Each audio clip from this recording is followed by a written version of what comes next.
Thank you, Mr. Chairman. General Milley, I want to come back to you. We discussed that you have had conversations with Woodward, Costa, Leonig, Rucker, and Bender on their books, correct? Not Costa. You did not on Costa. Well, he Not took to Costa. social media. Woodward, yes, and others. We'll leave that as a point of discussion. Okay, in any of these conversations, did you discuss private meetings with the president or White House officials? White House officials, perhaps. President, I don't think so. So you never discussed any of your conversations with President Trump? With President Trump. With any of these authors? Not a private conversation with Okay. President Trump. Did you portray the commander-in-chief in a negative light or make comments that were critical of the commander-in-chief to any of these authors with which you had conversations? Not my comments or my observations, no. You did Others that were relayed to me from others, Okay. perhaps. Well, I'm looking forward to your book report on Great. this. Would you see these conversations as an abuse of executive privilege? I would not, no. You would not. Okay. Let me ask you this. What is your standard for determining when to leak private conversations with the president? I don't leak private conversations with the president. You did not. So you had these conversations with the authors, but you don't see that as leaking information to which they were not entitled to know. See, this is the problem Now, so that we have. See, as a member of this committee and as someone who represents a lot of our men and women in uniform that are there, as we've referenced today, I've really got an issue with the fact that you will talk to authors, but then you all come in here and you say, well, we can't tell you what we told the president, and then I have to drag it out of you that the written documents, which under Article 2, you're supposed to give those to us. You can't go hide behind somebody's skirts on this, and you don't want to give those to us.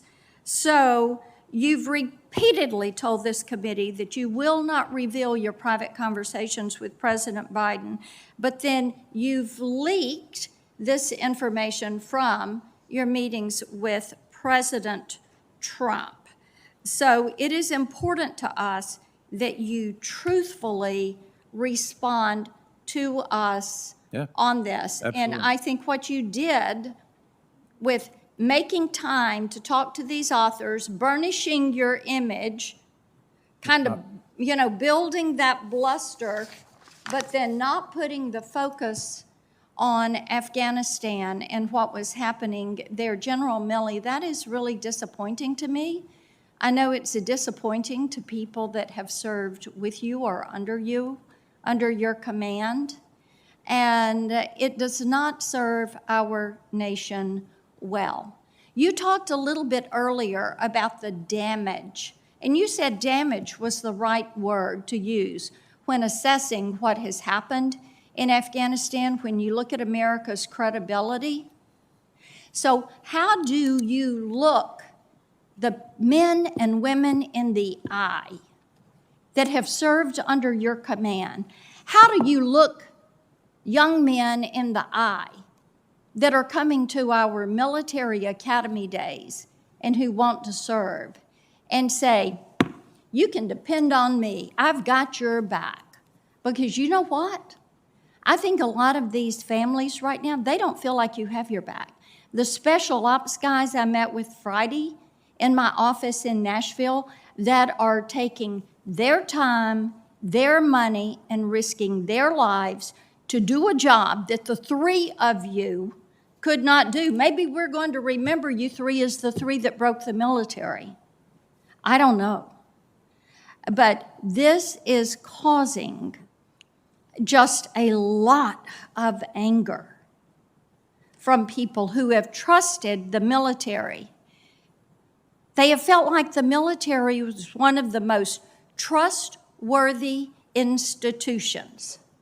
But in order to get a name in a book, in order to not be drawn into a political fight, what you have managed to do is to politicize the U.S. military, to downgrade our reputation with our allies. Nobody has resigned. Nobody has submitted their resignation. And we've got thousands of people watching this hearing today that are looking at you all and saying, I can't believe they're sitting there and not answering the questions and are trying to punt. I yell back.